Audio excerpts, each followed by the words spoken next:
시작한 지 이제 네 번째 시간이 되었고, 오늘이 부트캠프로서는 마지막 시간이 되었습니다.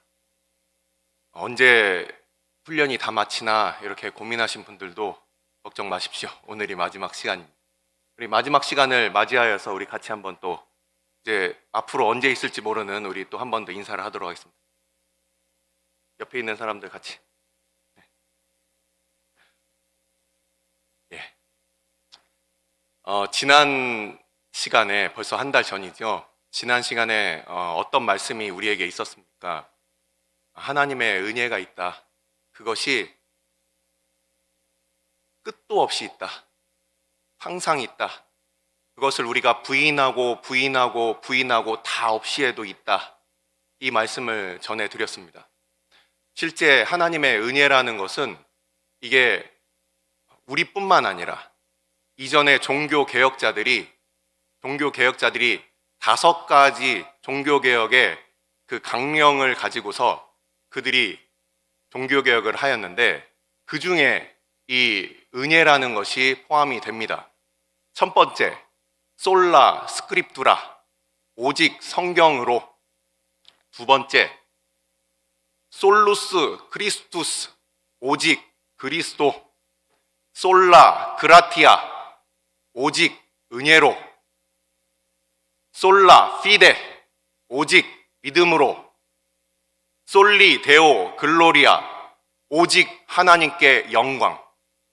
이렇게 종교개혁의 이 5가지 강령 중에서 오직 하나님의 은혜, 오직 은혜라는 그 표현이 들어 있습니다.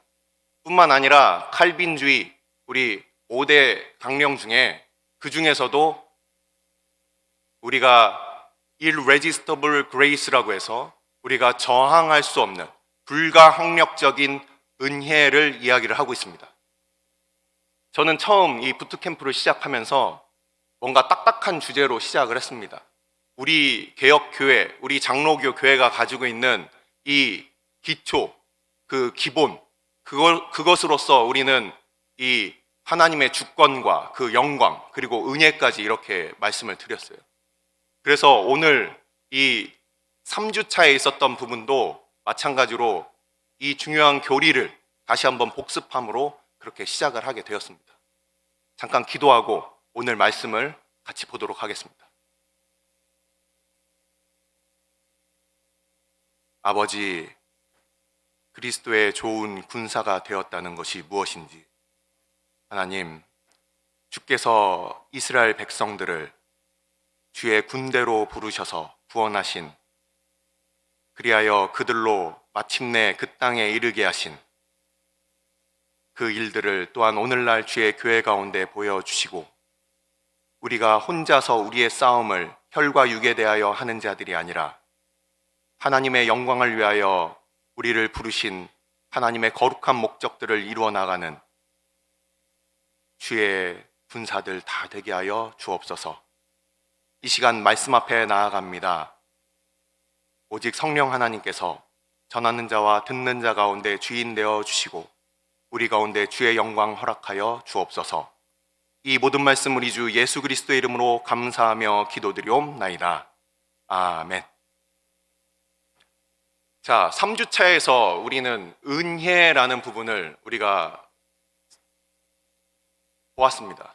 그럼 그 은혜가 오늘 있는 끝날까지 임마누엘이라는 부분과 어떻게 이어지는가? 왜 우리 부트캠프 마지막 주에 이제 파송을 준비하며 이제 수료를 준비하고 우리가 이제 파견을 참전을 하기 전에 우리는 왜 임마누엘이라는 것에 대해서 우리는 주목하게 되는가에 대해서 우리 그 말씀을 잠깐 보도록 하겠습니다. 출애굽기 33장을 잠깐 보시면 출애굽기 33장 26절에 어떤 말씀이 되어 있느냐? 출애굽기 33장은 바로 출애굽기 32장에 어떤 사건이 등장을 합니다.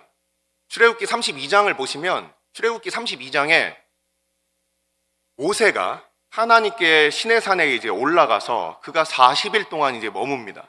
그러면서 그곳에서 이제 하나님의 율법을 받기 위하여 그가 올라가 있는 도중에 바로 그 와중에 이 밑에 있던 이 이스라엘 백성들이 그들이 어떤 하나님 앞에 큰 범죄를 저지르게 되는 겁니다. 그것이 무엇이었습니까? 그렇죠. 그들이 바로 금송아지 우상을 만들어서 그들이 하나님 앞에 불려간 그 모세가 당장 나타나지 않자 그들의 마음이 심히 요동하면서 바로 눈에 보이고 또한 손으로 잡을 수 있는 그런 금송아지 우상을 그들이 만들었다는 겁니다. 거기에 대하여 하나님께서 진노하셨습니다. 그러면서 32장 말미에 이렇게 말씀하시는 거예요. 내가 한 사자를 너희한테 주겠다. 그로 말미암아서 너희들이 내가 약속한 땅에는 내가 가게 하마. 33장에 그대로 이어집니다. 내가 너희랑 가지 않겠다. 너희는 목이 곧은 백성인즉 내가 같이 가다가는 너희들 이 노상에서 내가 너희들을 다 죽이겠다.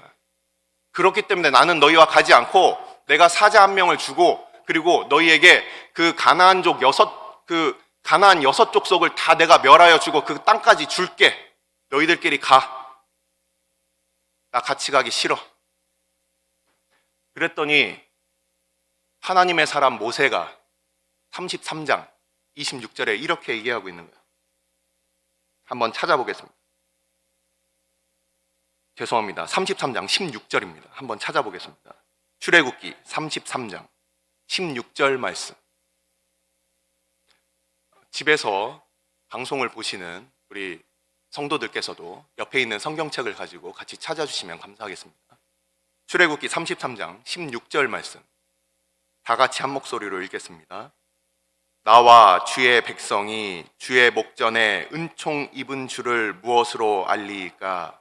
주께서 우리와 함께 행하심으로 나와 주의 백성을 천하 만민 중에 구별하심이 아니니까. 우리가 최종적으로 가나안 땅에 들어가고 그곳에서 우리가 살기 좋은 어떤 땅을 얻고 그리고 젖과 꿀이 흐르는 땅에 그 머무는 것이 그것이 은혜 베품의 그 증거가 아니라는 겁니다. 하나님의 사람 모세는 알았어요. 그 어떤 것들이 다 우리에게 갖추어져 있어도 마치 모든 선물, 내가 사고 싶은 모든 선물들을 백화점에서 다 그렇게 샀지만 부모님이 안 계시는 그런 어린아이와 같이 그렇게 쓸쓸하고 외로운 그런 우리 만족을 위한 그런 신앙이 아니라 바로 하나님의 은혜 베푸심의 핵심은 바로 하나님께서 그의 백성들과 함께 하십니다. 하나님께서 우리 가운데 은총을 베푸시는 바로 그 증거는, 다른 백성들과 구별되는 바로 그 증거는 하나님이 우리와 함께 하신다. 이것이 바로 가장 중요한 그 은혜가 바로 오늘 임마누엘로 이어지는 바로 그 대목이 되는 것입니다. 자, 오늘 말씀을 전함에 있어서 오늘 말씀은 이 말씀을 중간에 우리에게 주시는 그 명령과 그 앞뒤로 싸고 있는 것, 그것을 우리가 함께 보도록 하겠습니다. 그러고서 우리 부트캠프를 이제 종결을 짓도록 하겠습니다. 오늘 본문으로 우리 보도록 하겠습니다. 자, 오늘 본문은 16절부터 실제 시작을 합니다. 그러면서 18절이 예수님께서 방금 말씀드렸던 먼저 우리에게 주시는 그 명령 전에 말씀하시는 어떤 전제와 같고, 그리고 19절과 20절 상반절까지가 예수님께서 우리에게 주시는 명령입니다. 그리고 보라라는 이 뒷부분, 볼지어다라는 바로 이 뒷부분이 바로 이제 우리가 오늘 마지막으로 살펴보게 될 그 말씀이 되는 거예요. 그 내용을 한번 살펴보도록 하겠습니다. 예수님께서 이제 제자들에게 갈릴리로 가라라는 그 말씀을 주셨습니다. 그래서 제자들이 함께 갈릴리로 갔고 그곳에서 어떤 산에서 예수님을 만났다라고 이렇게 되어 있습니다. 예수님을 만난 그 제자들이 예수님을 다 같이 보고 있어요. 다 같이 예수님을 보고 예수님을 보는 상태에서 두 가지 반응이 나옵니다. 한글 개역 성경은 어떤 사람들은 경배하고 어떤 사람들은 여전히 의심한다 이렇게 해석이 되어 있지만 실제 제가 헬라어 성경을 하나하나 이렇게 직역을 해보니까 이렇게 되어 있습니다. 예수님을 보는 가운데 11명이 예수님을 보는 가운데 그 앞에서 경배를 하면서 그러면서 동시에 마음이 흔들렸다 이렇게 되어 있어요.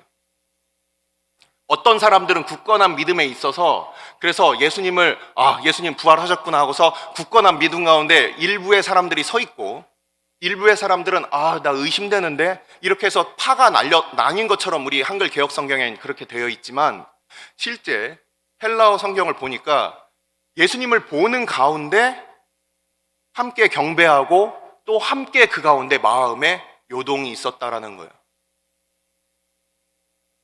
바로 그러한 제자들이었습니다. 우리가 예수님을 믿으면서도 마찬가지입니다. 우리 모든 사람들, 어떤 사람들은 왜 이렇게 신앙이 좋지? 어떤 사람들은 나는 왜 이렇게 항상 이렇게 바람에 나는 겨와 같지? 뭐 이런 고민들을 하시는 분들 계실 거예요. 하지만 그 어떤 사람도 한 명도 열애 없이 제외 없이 우리 주님 앞에, 우리가 그 은혜 앞에 나아가서 때로는 경배하지만 우리의 마음 가운데 풍랑이 일고 우리의 마음 가운데 의심이 있는, 그러면서 그 가운데 끊임없이 흔들리면서 왔다 갔다 하는 이런 갈팡질팡하는 모습들이 누구에게나 다 있다는 겁니다. 바로 그 11 제자들이 예수님을 보는 가운데 그들이 예수님 앞에 경배하면서 또한 동일한 마음 가운데, 경배하는 마음 가운데 그들이 마음이 출렁거렸다, 이렇게 쓰여져 있습니다. 그런 제자들을 향하여 그렇게 예수님을 발치해서 그렇게 경배하고 있는데 더 이상 예수님 앞에 어떻게 나아가야 될지도 모르고 그렇게 엎드려 있는 그 제자들을 향해서 예수님께서 이제 나아오신다라는 거예요. 예수님께서 그 제자들을 향하여 한 발짝 다가오신다는 겁니다. 그래서 오늘 읽은 이 말씀, 예수께서 나와 이 말씀은 예수님께서 그들을 향하여 가까이 가시면서 말씀하시는 장면으로 우리는 그렇게 상상을 할 수가 있는 것입니다. 예수님께서 무엇이라고 말씀하시는지 바로 이 첫 번째 단락 부분을 한번 먼저 보도록 하겠습니다. 첫 번째 단락에 있는 부분은 하늘과 땅의 모든 권세를 내게 주셨다라고 되어 있습니다. 이 부분이 우리가 구약 성경에 있어서 어느 곳에서 여러분들은 이 부분을 보셨습니까? 여러분들 혹시 구약 성경 어느 부분에서 이 예수님께서 모든 권세를 다 받으신 이 모습을 여러분들은 구약 어느 부분에서 여러분들은 찾아볼 수가 있겠습니까? 우리 다 같이 한번 찾아보도록 하겠습니다. 다니엘서 7장, 다니엘서 7장 13절, 14절, 다니엘서 7장 13절, 14절 말씀입니다.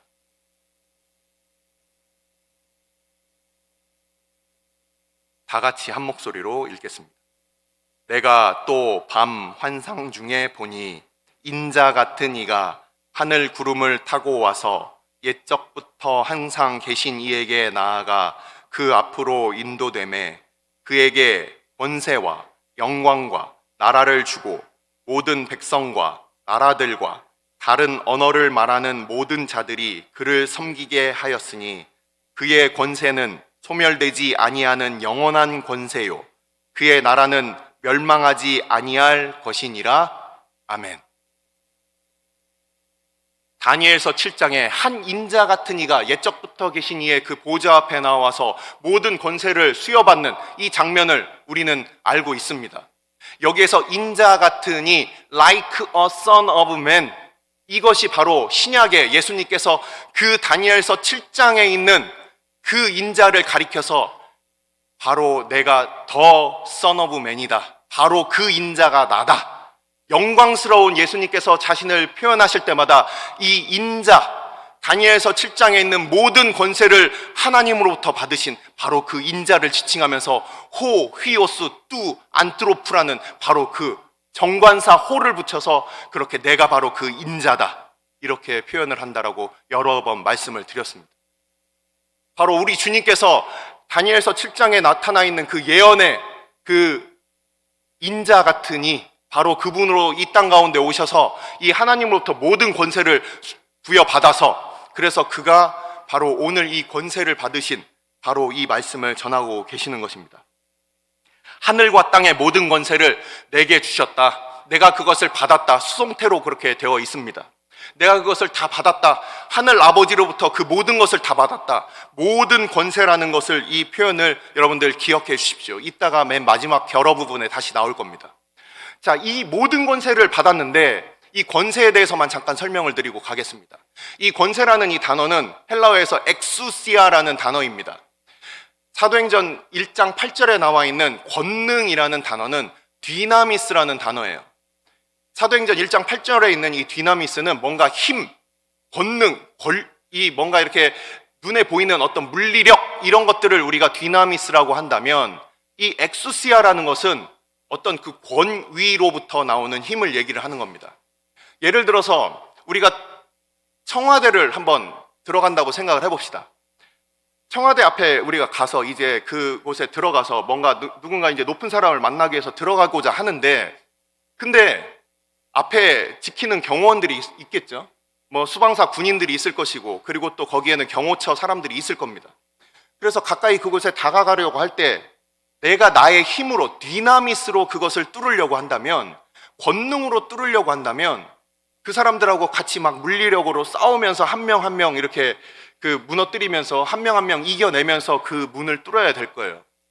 하지만 만일 청와대에 들어가려고 할 때 대통령과 함께 동행해서 그의 차를 타고 그가 이렇게 지나간다면, 그러면은 어떤 힘도 없이 그 권세, 엑수시아를 통해서 그 모든 문이 열리고 많은 사람들이 이제 그렇게 들어오라고 안내를 하게 되는 것입니다.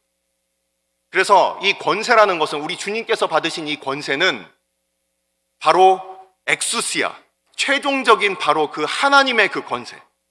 단순히 이 땅에서 우리가 살아갈 때 필요한 어떤 힘, 어떤 재력, 어떤 물력, 이런 것들, 인력, 이런 것들이 아니라 하나님께서 가지고 계신 바로 그 최종적인 그 권세, 이것을 말씀하시는 거예요. 그것이 우리 주님께 있다, 나에게 있다. 여기서 나에게라는 것은 바로 우리 주님께 있다는 거예요. 많은 사람들이 이 부분을 읽으면서 마치 그것을 믿는 우리들이 받는다라고 착각하시는 분들이 있는데, 절대 그렇지 않습니다. 우리 주님께 그것이 있다라는 것을 기억하십시오. 주님께 그것이 있다. 자, 그러면서 이 19절 18절 이제 그 권세를 우리 주님께 있기 때문에 그러므로라는 그 운이라는 그 접속사가 쓰였습니다. 바로 앞에 이 권세가 있기 때문에 거기에 근거해서 이런 뜻이 됩니다. 거기에 근거해서 우리 주님께서 명령을 내리시는 거예요. 19절과 20절 상반절까지의 이 말씀은 우리가 잘 알고 있는 대위임령입니다. 이것은 하나의 본 동사와 세 개의 분사로 이루어져 있는 하나의 문장입니다. 하나의 주 동사와 세 개의 분사 세 가지가 같이 이어서 이 네 가지 동사의 뜻이 서로 한글 개역 성경에서 복잡하게 얽혀 있기 때문에 그 뜻을 우리가 조금 불분명하게 그렇게 지나갈 수가 있어요. 그래서 그러면은 본 동사가 무엇인지, 그리고 분사들 세 가지는 어떤 의미를 가지고 있는지를 잠깐 설명을 드리도록 하겠습니다. 19절에 그 성경에 대해서 많이 아시고 관심이 있으신 분들은 아실 겁니다. 여기서는 네 가지 동사가 쓰이게 되는데, 그 중에서 제자로 삼아라, 이것이 바로 본 동사입니다. 그리고 나머지 분사로 사용된 것이 가서, 세례를 베풀고, 가르쳐, 이 세 가지가 분사입니다. 다시, 제자를 삼아, 이것이 본 동사 명령형 2인칭 복수로 되어 있고, 그리고 나머지 분사로 되어 있는 것이 가서, 세례를 베풀고, 가르쳐, 이렇게 되어 있어요. 좀 어렵죠? 영어 문법에 대해서 좀 관심이 있는 분들은 뭐 쉽게 이해하실지도 모르겠지만, 우리 대부분 그렇지 않으니까 제가 조금 쉽게 설명을 한번 드리겠습니다. 자, 여러분들 달리기를 하고 있습니다. 달리기를 하는데 오른손에 아이 손을 잡고 왼손에 가방을 들고 입으로 껌을 씹으면서 달리세요. 자, 여기서 제일 중요한 동작은 무엇입니까? 달려가는 것이죠. 달려간다라는 이 주된 동사가 바로 제자를 삼아라는 뜻이고, 동시에 일어나는 일들이 바로 손을 잡고 물건을 들고 껌을 씹고, 이런 것들이 바로 간다, 그리고 세례를 베푼다, 그리고 가르친다, 이런 뜻이 되는 겁니다. 이해가 되시죠? 자, 이 내용을 한번 좀 더 분석해서 말씀을 드리도록 하겠습니다. 여기서 가라라고 이렇게 표현이 돼 있어서 한글 개역 성경에 가라라고 돼 있는데 헬라어 성경을 보니까 이것은 수동 분사형입니다. 그렇기 때문에 가라라는 것은 내가 가고 싶은 곳을 가는 게 아니에요. 군인들이 내가 가고 싶은 곳에 가서 내가 근무를 하는 군인들 보셨습니까? 뭐 요즘 비리가 많아서 내 아들 이쪽으로 빼주세요 해갖고서 그렇게 가는 사람들 얘기 종종 듣기도 합니다만, 실제 제대로 된 군대, 제대로 된 군인이라면 군인은 그 명령을 받아서 가는 거예요. 마찬가지로 가라 이 얘기는 여기에 수동 분사형이라고 되어 있습니다. 보내심을 받아가라, 파견 받아가라 이런 뜻으로 쓰여져 있습니다. 우리가 지금 가고 싶은 곳에서 가고 그곳에 못 갔다고 혹시라도 나는 옛날에 이런 꿈을 주셨는데 왜 나는 거기 못 갔지 하고서 혹시라도 마음에 좌절과 낙담과 하나님에 대한 어떤 오해가 있는 분들 계십니까? 우리는 보냄을 받아서 가는 사람들, 내가 가고 싶은 곳에 가는 사람들이 아닙니다. 주님께서는 제자들을 이렇게 보내실 때 너희들은 보냄받은 곳에 가서 이런 뜻이 되는 거예요. 그리고 두 번째 단어, 세례를 베풀고 이렇게 되어 있습니다. 영어 성경에 보면 성부와 성자와 성령의 이름으로라고 되어 있어요. 거기에 쓰이는 전치사가 in이라는 전치사입니다. 헬라어에서는 eis라는 전치사로 씁니다. in, 그리고 여러분들 ESV 성경을 가지고 계신 분들은 into라고도 이렇게 따로 각주에 그렇게 되어 있어요. 이게 무슨 소리냐면 많은 사람들이 이제 가서 선교지에서 세례를 베풉니다. 그래서 그래, 예수님의 명령이니까 우리가 세례를 베풀어야지. 그래서 막 사람들을 불러들여가지고, 실제 있었던 일입니다. 제가 본 일입니다. 믿음의 고백도 없는데 그냥 막 세례를 주는 사람들이 있다라는 거예요. 아니, 예수님이 이렇게 명령하셨으니까 그렇게 하는 거 맞지 않습니까, 목사님? 아니에요. 그 뜻을 제가 지금 말씀을 드리겠습니다. 성부와 성자와 성령의 이름으로 세례를 베풀라. 이것은 바이라는 어떤 그 도구로 성부, 성자, 성령의 이름으로 내가 세례 베풀게, 진중 세례색 막 사람들 수천 명을 한 자리에서 막 이렇게 세례를 베푸는, 이것은 잘못된 겁니다. 왜냐하면 여기서 세례의 의미에 대해서 그 많은 사람들이 오해하고 있기 때문에 그렇습니다. 세례라는 것은 바로 그리스도와 우리와의 연합을 이야기하는 거예요. 여러분들이 세례학습 문답서, 우리 합동 측 우리 그 세례학습 문답서를 보시면 여러분들 거기에 잘 나와 있습니다. 세례의 의미는, 성찬의 의미는, 세례와 성찬의 그 의미는 무엇이냐? 그리스도와의 연합이다. 그래서 우리가 그들에게 복음을 전할 때 바로 그 수많은 온 모든 민족을 그리스도께로 연합시켜라, 바로 이것이에요. 그리스도와 연합시키면서, 우리가 파송을 받는 중에 그리스도와 연합시키면서 이런 뜻을 가지고 있는 거예요. 그래서 에이스라는 동사가 어디로, 그 안으로 연합시켜라, 이런 뜻을 가지고 있는 겁니다.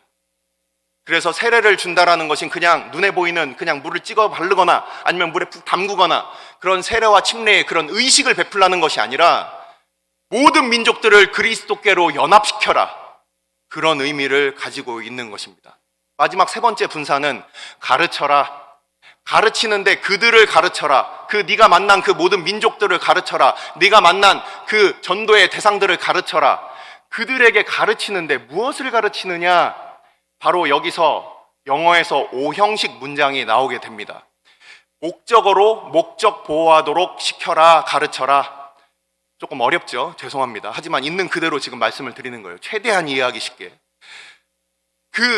그 사람들이 머물도록 가르쳐라. 여기서 지키게 하라라는 것이 그 동사가 머물다라는 동사입니다.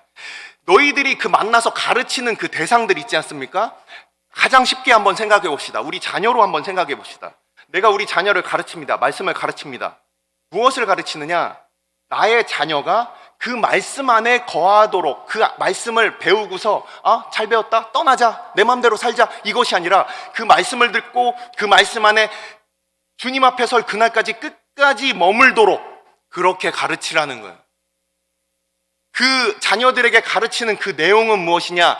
내가 너희에게 분부한, 이것이 내가 너희랑 함께 있었던 것 같은 바로 그것을 동일하게 그 자녀들에게 가르쳐라.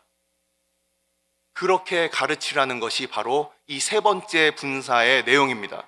첫 번째, 파송을 받아서 가서 그렇게 있고, 그리고 두 번째, 그 모든 민족들로 하여금 바로 예수님과 연합하도록 만들고, 세 번째, 그 연합된 그 민족들이 바로 너희들 이 제자들, 11 제자들을 향하여 지금 말씀하시고 있지 않습니까? 너희들 이 11 제자들과 내가 너희들과 함께 지금까지 3년의 공생애 동안 너희와 함께 머무르며 함께 먹고 자고 모든 생활을 했던 그 단순히 그냥 교회 예배당 나와서 그냥 종교 활동하는 것이 아니라 그리스도와 함께 생활하고 동행하고 함께 사는 그 모습, 바로 그런 신앙으로 그렇게 살도록, 그 신앙 안에 머물도록 그렇게 가르쳐라. 종교 따로, 신앙 따로, 이것이 아니라 우리의 믿음이 우리의 모든 생활 가운데 그리스도와 함께 동행하는 것들로 그렇게 만들어라. 그렇게 만드는 그런 모든 제자들로 삼아라. 여기서 제자의 뜻은 무엇입니까? 마태복음 1장과 마태복음 10장 1절과 2절 그리고 5절에 이렇게 나와 있습니다. 예수님께서 그 제자들을 부르셨어요. 그들에게 모든 권능을 주셨어요. 제자들을 부르셔서 그들에게 모든 권능을 베푸실 때까지는 제자입니다. 근데 마태복음 10장 2절로 바로 넘어가면 그 12를 곧바로 보내시는 장면이 나옵니다. 그러면서 5절에 보내시는 사람들을 사도라고 얘기를 하고 있어요. 예수님을 쫓는 자를 우리는 제자라고 합니다. 단순히 프로그램에서 제자 훈련을 받았다고 제자가 아니에요. 바로 우리 주님을 주인으로 그들이 어린 양 어디로 인도하든지 따라가는 자들, 바로 그들이 제자인 것입니다. 그리스도를 자기의 목숨을 자기의 십자가를 지고 자기를 부인하고 자기 십자가를 지고 그리스도를 쫓는 자들, 그들을 바로 우리는 제자라고 부르는 거예요. 여전히 내가 나의 주장을 하고 있습니다. 내가 나의 십자가를 지기를 싫어해요. 그리고 주님을 따라가긴커녕 먼 발치에서 구경하고 있습니다. 아무리 우리가 어떤 직분을 받고 그들의 신앙 연차가 아무리 길더라도 그들은 제자가 아닌 거예요. 아무리 많은 그런 그 교육들을 수료 받았어도 그들은 제자가 아닌 거예요. 제자라는 것은 바로 그리스도를 쫓는 자들, 그리고 사도라는 것은 바로 그리스도의 그 권능을 가지고서 파송을 받은 자들, 바로 그것을 제자와 사도라는 단어로 사용을 하고 있습니다. 그래서 오늘 말씀은 바로 그러한 그리스도를 쫓는 자들로 만들어라, 그렇게 얘기를 하고 있습니다. 그렇게 예수님 앞에 나와서 그렇게 다시 사신 그 부활의 주님을 보고 경배하면서도 마음에 흔들리고 있는 이 제자들을 향하여 바로 우리 주님께서 나타나셔서 그들에게 가까이 한 발치 다가오시면서 말씀하신 부분이 바로 이 말씀이라는 거예요. 우리에게 주신 그 사명, 그것은 무엇이냐? 주님께서 우리를 만나주시고 주님께서 우리와 함께 하신 것처럼, 그리고 너희들은 파송을 받아서 그리고 그곳에서 많은 사람들을 주께로 돌아오게 하며 그리고 그들을 그리스도를 쫓는 자들로 삼아라, 이 명령을 주셨습니다. 자, 이제 마지막 부분, 뒷부분입니다. 볼지어다 내가 세상 끝날까지 너희와 항상 함께 있으리라, 이렇게 말씀을 하고 있어요. 세상 끝날까지 너희와 항상 함께 있으리라. 우리 주님께서 함께 계시는데 아까 말씀드렸듯이 그 전제가 있어요. 우리가 이제 군인으로서 이제 여러분들의 모든 우리의 그 전선은 각자가 다 다릅니다. 기본적으로 우리가 이 훈련소에서 함께 만나고 주일마다 우리가 함께 만나서 같이 동일하게 군사 훈련을 받고 다시 일주일 동안 우리의 삶의 터전으로 우리가 재파송되는 겁니다. 우리의 삶의 그 전쟁터는 우리 교회가 아니라 바로 우리의 삶의 현장이라는 겁니다. 그렇기 때문에 모든 사람들은 다 각자의 전선을 가지고 있어요. 어떤 사람에게 있어서는 가정이 될 수가 있고, 어떤 사람은 직장이 될 수가 있고, 어떤 사람은 학교가 될 수가 있고, 어떤 사람은 실제 군대도 될 수 있겠죠. 군대에 계신 분들은 우리의 그 전선에 나아가서 이제 가게 되는데, 근데 자, 우리 주님께서 이러한 그 권세를 가지신 주님이 우리의 함께 하신다. 이게 어떤 의미인지에 대해서 제가 말씀을 드리도록 하겠습니다.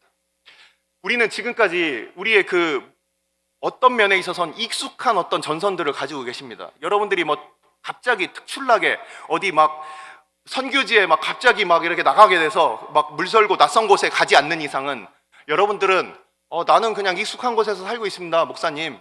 뭐 이렇게 말씀하실 분들이 계실 거예요. 하지만 실제 우리는 그것은 착각입니다. 이게 무슨 소리냐면 우리는 아직도 한 번도 겪어보지 못한 그 시간을 우리가 살고 있다는 거예요. 똑같이 반복되는 그 직장 생활, 똑같이 반복되는 가정 생활이지만 어느 순간 갑자기 하나님께서 우리에게 그 카이로스를 주시는 그 때가 있다라는 거예요.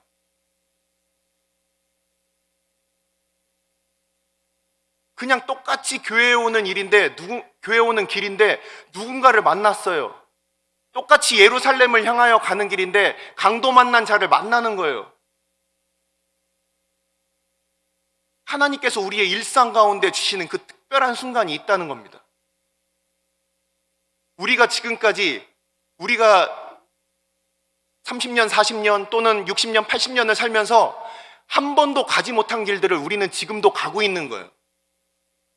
앞으로 어떤 일이 일어날지 아무도 몰라요. 다만 예상할 뿐이죠. 갑자기 호련히 새가 올무에 걸리듯이, 사냥꾼의 올무에 걸리듯이 그렇게 우리의 인생 가운데 갑자기 등장하는 그런 아픔과 환난과 어려움들이 얼마나 많습니까? 일상 가운데 일어나는 우리가 예상하지 못했던 그런 일들이 얼마나 많습니까? 실제 우리가 마음 놓고 살아서 그렇지 정말 한순간 한순간을 우리가 염려하고 불안해한다면 그 누구도 지금 집에 어떻게 우리가 안전하게 돌아갈 수 있을까? 다들 불안한 가운데 살 수밖에 없는 거예요. 심지어 전장에선 어떻겠습니까? 한 번도 가보지 못한 그 선교지에선 어떻겠습니까? 아무것도 보이지 않아요. 어떤 일을 해야 될지도 몰라요. 말도 통하지 않아요. 그때 가장 필요한 분은 누구시겠습니까? 내가 나의 싸움을 싸운다면 내가 그 모든 걸 다 준비해야 돼요.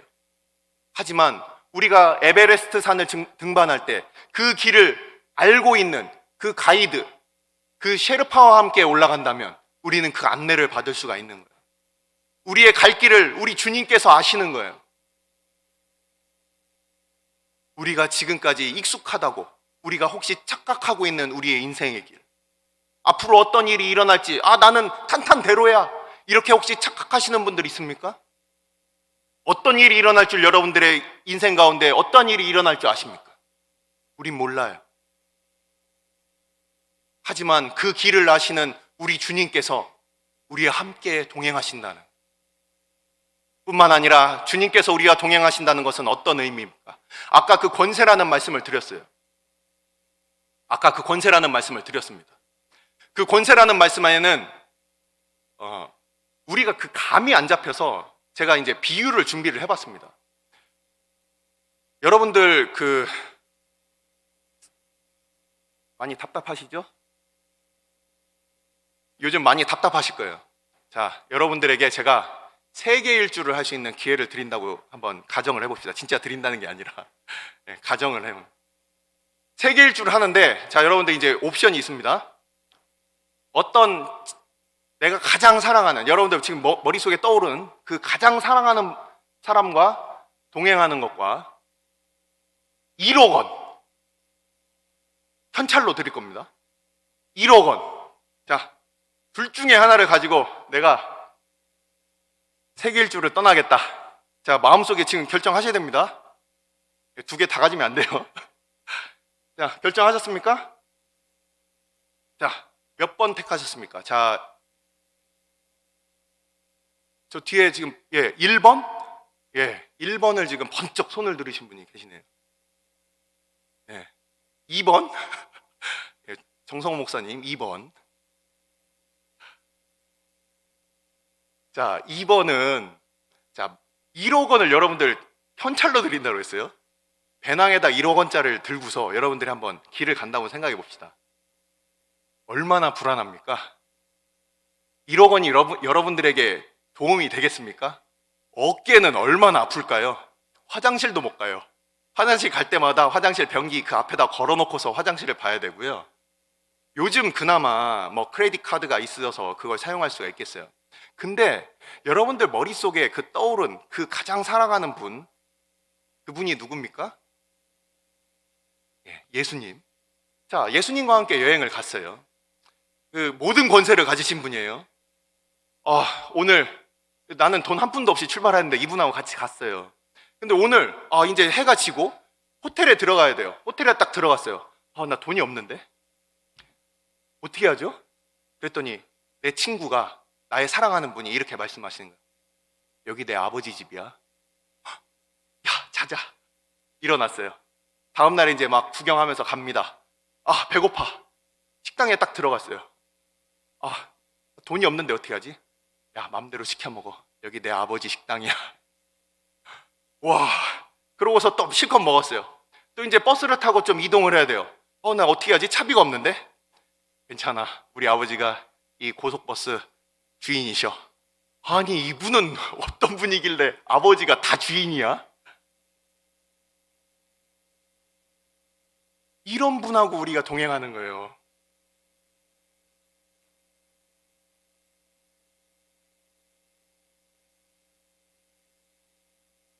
우리가 교리적으로 우리 주님께서 모든 권세를 가지셨다. 첫 번째 시간, 첫 번째 부트캠프 첫날, 주님이 모든 권세가 주님께 있다. 주님이 그 주권을 가지고 계시다. 주님께 주권이 있다. 둘째 날, 하나님의 그 영광에 대해서 우리가 얘기했어요. 하나님의 영광. 세 번째, 하나님의 은혜. 이 모든 것을 가지고 계신 분이 누구십니까? 우리 주님이에요. 우리의 일상생활에선 어떠냐고요? 제가 여러분들의 일상은 잘 모르겠지만 어떤 선교사 얘기를 한번 드리도록 하겠습니다. 예전에 그때 앞에 섰던 그 어떤 선교사가 그런 간증을 했습니다. 그 자녀가 턱이 찢어져서 피가 절절 흐르고 있는데 한국에서 의사 3명이 마침 그날 와서 그 자녀의 그 턱을 수술을 해줬다고. 뿐만 아니라 그 어떤 선교사가 어린이 성경을 싣고 7,000km의 그 길을 떠났습니다. 오토바이 좋은 거 타고 그러고서 그 험로를 막 달리기 시작했어요. 근데 산속에서 이 오토바이가 뒷바퀴가 펑크가 났습니다. 앞뒤로 100km 아무것도 없어요. 완전 첩첩산중이에요. 여기서 이 타이어가 수리될 수 있는 확률이 얼마나 되겠습니까? 0.00000000001%? 그 선교사가 길에 서서 도대체 이 어떻게 해야 될까? 어쩌면 좋을까? 그 비포장 도로에서 그렇게 서 있는데 갑자기 하얀 차 한 대가 앞에 딱 오더니 거기서 두 사람이 내리는 거예요. 그러더니 그 선교사가 알아듣지도 못할 그 중국말을 막 빠르게 합니다. 그러더니 갑자기 나한테 뭐가 있냐고 그래서 저에게 있었던 그 공구들 있는 거 다 내놓으라고 해서 그냥 있는 거 딱 앞에다 내놨더니 그걸 가지고 막 바퀴를 다 분해해서, 그래서 마침 가지고 있던 그 부품 하나를 가지고 거기다가 딱 넣더니 그것을 수리하고 감사의 말도 안 듣고서 그냥 가버리더라고. 그러고서 그 험로를 빠져나왔습니다. 마치 꿈을 꾼 듯 했어요. 우리의 일상 가운데 우리 주님께서 그렇게 하나하나 세밀하게 만나주시는 것이 과연 없을까? 우리가 믿음의 눈이 없어서 어쩌면 눈에 보이는 그런 것들 우리가 손에 잡을 수 있고 우리가 눈에 너무나도 확실한 것, 그것들 갖기 위해서 하나님의 도우심은 외면하고 있진 않을까? 주님께서 우리와 함께 하신다는 것은 그것은 그냥 먼 나라 이야기일까? 그냥 성경 안에 갇혀져 있던 우리 믿음의 선진들의 이야기거리로 끝나게 될 것인가? 그것이 아니라는 것. 우리 주님께서는 우리와 함께 하신다. 우리 주님께서 우리와 함께 하신다. 바로 그 모든 권세와 그리고 그 영광, 그리고 우리를 향하신 그 사랑과 은혜를 베푸시기를 원하시는 그 주님께서 우리와 함께 하신다는 것. 그것에 대해서 우리 성경은 무엇이라고 되어 있습니까? 바로 우리에게 성령을 베푸셨다는 거예요. 사도행전 16장 7절에 이렇게 되어 있습니다. 무시아 앞에 이르러 비두니아로 가고자 애쓰되 예수의 영이 허락하지 아니하시는지라. 성령의 또 다른 이름이 바로 예수의 영입니다. 마태복음에서는 아버지의 성령이라고 되어 있어요. 그리고 고린도서 1장 8절, 21절과 22절 다 같이 찾아서 함께 읽도록 하겠습니다. 고린도 후서 1장 21절과 22절.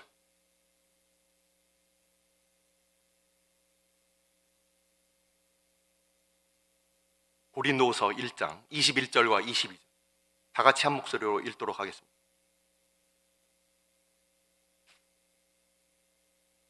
우리를 너희와 함께 그리스도 안에서 굳건하게 하시고 우리에게 기름을 부으신 이는 하나님이시니 그가 또한 우리에게 인치시고 보증으로 우리 마음에 성령을 주셨느니라. 아멘. 우리 주님께서 약속하신 바와 같이, 마태복음 28장에서 약속하신 바와 같이 세상 끝날까지, 바로 이 세상 우리 주님께서 다시 오실 그날까지, 우리가 주님 앞에 설 그날까지 우리와 함께 하신다는 그 약속은 바로 이 성령께서 우리 가운데 오심으로 그것은 이루어졌다는 것입니다. 여전히 지금도 우리는 성령 안에 거하는 사람이고 성령께서 우리 안에 거하시는 그 하나됨을 통하여서 우리 주님께서는 우리와 오늘도 지금 함께 하고 계시는 것입니다. 자, 말씀을 이제 마칩니다. 마태복음 28장 그 맨 마지막 구절, 방금 우리가 읽었던 이 마지막 구절은 내가 세상 끝날까지 너희와 항상 함께 있으리라, 이렇게 약속을 하셨어요. 마태복음 1장 맨 마지막에 뭐라고 되어 있습니까? 마태복음 1장 말미에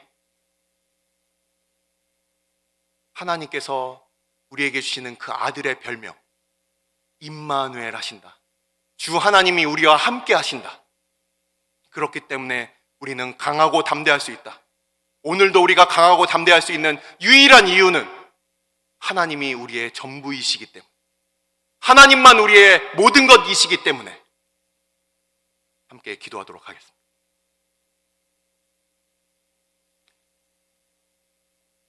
이제 부트캠프를 마칩니다. 우리가 주님 앞에 설 때까지는 우리는 어쩌면 지금도 믿음의 선한 싸움의 그 전선에서, 그 현장에서 지금도 우리는 믿음의 선한 싸움을 싸우고 있을 것입니다. 누구나 다 그 믿음의 선한 싸움을 싸우고 있어요. 근데 우리가 착각하고 정복과 예복으로 이미 벌써 갈아입고 혹시라도 그 전선에서 다른 사람들 다 싸우고 있는데 우리는 마치 싸움이 다 끝난 사람처럼 어슬렁거리고 있진 않습니까? 우리 주님은 지금도 아직 남은 과업 가운데, 모든 열방들 가운데 모든 민족이 천국 복음을 들을 때까지 주님께서는 일하고 계시는데 우리는 그 기도도 있고 열방을 위한 기도도 있고 우리 자신의 그 안녕과 만족이 다 이미 이루었기 때문에 혹시 내 영혼아 평안하자 그러고 있진 않습니까? 지금 전투복을 입고 열심히 지금 믿음의 선한 싸움을 싸우고 계신 분들 염려 마십시오. 여러분들 지금 전선이 밀리는 것 같고 어려움 가운데 있는 것 같지만 결코 당황하거나 낙심하지 마십시오. 첫째 날 말씀드린 바와 같이 다 싸우고 이긴 싸움에 우리를 부르신 것입니다. 이미 승리한 그 싸움 가운데 우리를 부르신 것입니다. 우리가 잠깐 전선에서 밀릴 수는 있어도 우리 주님께서는 최종적으로 승리를 하십니다. 우리가 비록 전선에서 죽을 수 있어요. 우리가 전사할 수 있어요. 하지만 이전에 그 믿음의 선진들, 톱으로 켬을 당하고 동굴에서 유리하고 그들이 벌거벗김을 당했던 그 선배들도 그 고난의 자리에도 우리 주님께서는 함께 하셨습니다. 중요한 것은 우리가 반짝거리는 옷을 입고 지금 하늘의 상을 미리 다 받고 있는 것이 중요한 것이 아니에요. 우리가 믿음의 선한 싸움에서 이탈하지 아니하고 타령하지 아니하고 끝까지 싸운다면 우리 사령관 앞에 우리가 다 같이 예복 입고 섰을 때 우리는 면류관을 받을 것입니다. 훈장을 받을 것입니다. 이 시간 우리가 함께 기도할 때 아버지, 우리가 지금도 전투복을 입고 주님과 함께 앞서가신 대상을 쫓아 믿음의 선한 싸움 싸우는 주의 백성들 다 되게 하여 주옵소서. 이 시간 함께 기도하도록 하겠습니다. 아버지께서 저희들 함께 하여 주시옵소서. 주의 백성들 가운데 주께서 함께 하여 주시옵소서.